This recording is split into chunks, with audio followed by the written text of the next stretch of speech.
Luke works in the construction industry. Today, he receives lessons from Mr. Brown. Good morning, Mr. Brown. Good morning, Luke. I'm glad you're here. Today I'm going to tell you how we build roofs, ceilings and floors. Okay, I'm very excited to learn about that. We must think about climate and waste, so how can we save energy? The answer is simple. We insulate buildings. Insulation, or to insulate, means you add an extra layer so the heat cannot escape. An example of this is double glazing, using 2 layers of glass in the windows. Also, you can insulate walls and roofs with boards, polystyrene or other materials.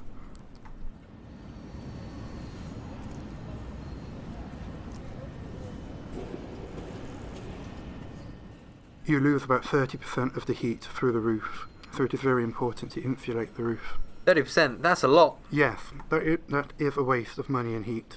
We can insulate walls or a roof. Look at this glass wool. Glass wool is used for insulation. It is not flammable, it repels water and also dampens sound. That stuff tickles. Yes, that's right. Some builders prefer to use rock wool instead of glass wool.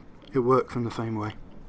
You can use tiles on the roof. There are different types of tiles. For example, there are ceramic tiles, and these here are concrete tiles. And what do we use on a flat roof? We often use asphalt. In my country we use other materials, but I don't know what you call them in English. Do you mean slate? Yes, I think that is correct. You can use natural materials like straw, or you can use corrugated metal, copper or aluminium to cover roofs. Sorry, what's a corrugated metals?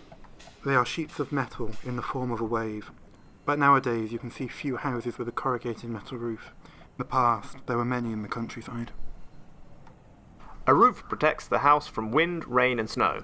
A roof must be firmly fixed. Another important word is a truss. A truss is often made of wood and supports the roof. The roof truss is made of different components, the roof beams and the roof rafters. Today, Mr. Brown will explain different types of floors and ceilings. What do you know about floors, Luke? Not much, Mr. Brown. Well, let's start with some general things. There are different types of floors. Right now, we are standing on the ground floor. What do you think is important about this floor? I think this floor must offer protection from the cold. That's a good point.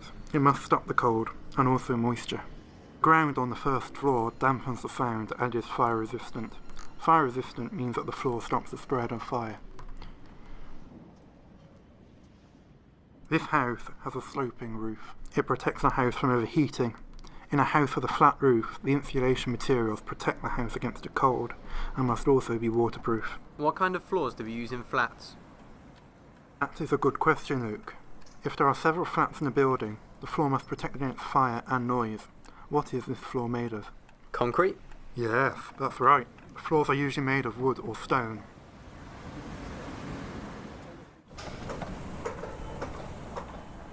A wooden floor often has a joist and floorboards. What do we call this? A roof? That's a ceiling. A ceiling has many functions. It makes the space more beautiful and you can hang things off it, such as a light. And perhaps it dampens the sound. Very good, Luke. A ceiling can also create acoustic insulation. We can also hide cables and wires behind it.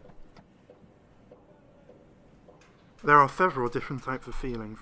A ceiling can be made of wood, or it can be cemented, or made of stone. You can also have a stretch ceiling. Stretch ceiling? I have no idea what this means. It is a canvas that is stretched under a floor or a ceiling. In office buildings you often have a suspended ceiling, with built-in lighting and ventilation. Like the one in our office? Yes, we have a suspended ceiling in the office. Okay, that is all for today. I will see you again next week. Okay, see you next week, and thanks for your explanation.